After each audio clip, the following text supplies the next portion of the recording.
Hello दोस्तों, आज हम लोग इस लेक्चर में पार्ट 11 जिसमें विद्युत धारा के प्रकार यानी विद्युत धारा के प्रकार पढ़ेंगे। प्रत्यावर्ती धारा और दिष्ट धारा। तो विद्युत धारा के प्रकार, विद्युत धारा दो प्रकार की होती है। पहला होता है प्रत्यावर्ती धारा और दूसरा दिष्ट धारा। प्रत्यावर्ती धारा पहले पढ़ते हैं इस लेक्चर में, दिष्ट धारा अगले लेक्चर में पढ़ेंगे।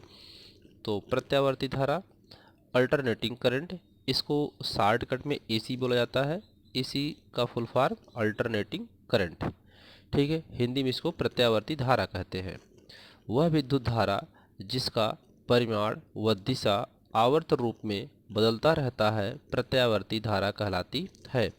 आवर्त रूप यानी आवर्त रूप हम लोग जानते हैं कि ये जब ऊपर जाएगा आधा चक्कर इस अक्ष से और आधा चक्कर नीचे आएगा तो एक आवर्त काल पूरा होता है, अर्थात एक समय पूरा हो जाता है। तो ये पूरा एक समय पूरा करने में इसमें विद्युत धारा जितनी बार बदलती है दिशा उसकी, एक बार दिशा ऊपर की तरफ जाएगी, फिर नीचे की तरफ आएगी, फिर ऐसे दिशा बदलती रहेगी, ठीक है। दिशा हमेशा इस हर पॉइंट पर बदलती रहती है। तो इस प्रकार से प्रत्यावर्ती धारा जो है एक चक्कर पूरा करने में अपनी दिशा में जो परिवर्तित करती है और समान समय और परिमाण, ठीक है, ये दोनों अगर बराबर रूप से समान रूप से परिवर्तित कर रही है तो प्रत्यावर्ती धारा कहलाती है।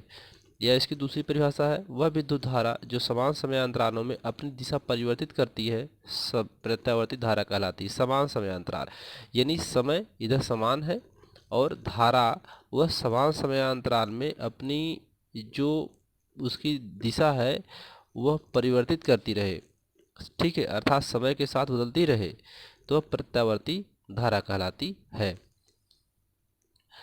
भारत में प्रत्यावर्ती विद्युत धारा हर 1/100 सेकंड के पश्चात अपनी दिशा बदल देती है, ठीक है।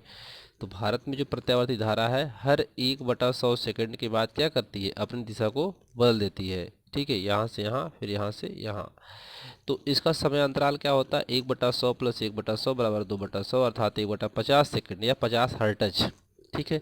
तो इसकी आवृत्ति जो होती है वो 50 हर्ट्ज होती है। देखो इसको आवृत्ति भी निकाल लेते हैं। आवृत्ति बराबर होता है 1 समय अंतराल, ठीक है।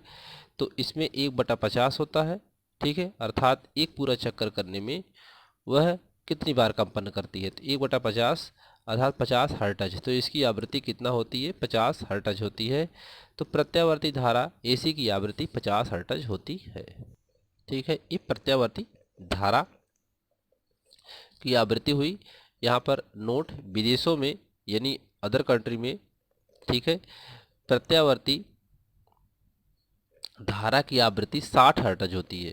विदेशों में आवृत्ति इसकी 60 हर्ट्ज होती है, यहाँ से बहुत ज़्यादा होती है। इसके प्रत्येक चक्र में धारा की दिशा 2 बार बदलती है। इसके प्रत्येक चक्र में धारा की दिशा कितनी बार बदलती है, 2 बार बदलती है। यह विद्युत जनित्र अथवा प्रत्यावर्ती डायनमो से प्राप्त होती है। इसका उपयोग घरों या कारखानों में किया जाता है, ठीक है। इसका लाभ देख लेते हैं। प्रत्यावर्ती धारा को एक स्थान से दूसरे स्थान पर कम व्यय खर्च में आसानी से भेजा जा सकता है। यानी प्रत्यावर्ती धारा को हम एक स्थान से दूसरे स्थान पर ले जाने के लिए कम खर्च आते हैं। एसी का उत्पादन सस्ता होता है, इसको उत्पादन करना भी सस्ता होता है। और एसी धारा बहुत प्रबल होती है और ये बहुत प्रबल धारा होती है, बहुत मजबूत धारा होती है। और एसी का हानि क्या है, एसी बहुत अधिक खतरनाक होता है, ये बहुत डेंजरस होता है एसी, और इसे संचित नहीं किया जा सकता, एसी को स्टोर नहीं किया जा सकता है, ठीक है। तो इस लेक्चर में इतना ही। अगले लेक्चर में आपको दिष्ट धारा बताएंगे। धन्यवाद।